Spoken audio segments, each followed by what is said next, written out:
Start with the name of Allah, who is the most merciful and grateful. So, today my topic is Qaid-e-Azam. Dear student, as we all know that our great leader Qaid-e-Azam was a great man, a man of dynamic quality, which made him a very famous person all over the world.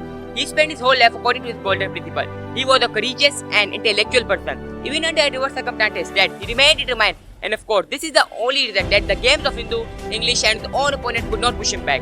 Qaid continued his effort for the achievement of Pakistan and at last, he succeeded in his mission. He was a democratic person. He always tried to establish and promote democracy in Pakistan. He had to face the opposition of Gandhi, Nehru, Patel and other political leaders. But Qaid-e-Azam was very firm and determined in his decision. He always saying that first you think deeply before taking any decision and then concentrate on it. After taking a decision, be firm and determined on it.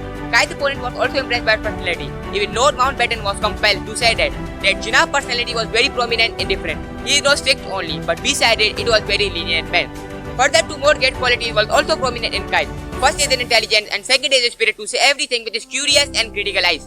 Once it was happened that Dor celebrated called the famous Indian leader whose name was Dadabhai Modi, Kala Admi, black man. Indian in better than England and go it annoyed of these words. These words considering as an insult of every Indian. But Qaid-e-Azam took the revenge of these words and made Dadabhai successful in his parliament. This show gave the proof of a political insight in the matter of Dadabhai in England.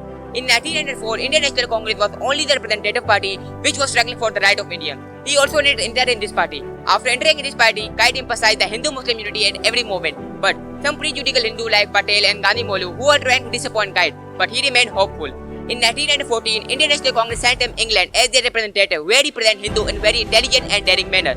After this, the circumstances game change began very quickly and the non-cooperative movement started.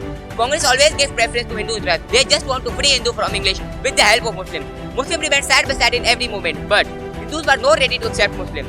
Thus, the true attitude of Congress is the result and establishment of new political party which was given a name of Muslim League, a representative party for Muslims. Thus, Qaid and Tyring effort is the result and establishment of Pakistan, and now we are living in a free and independent nation.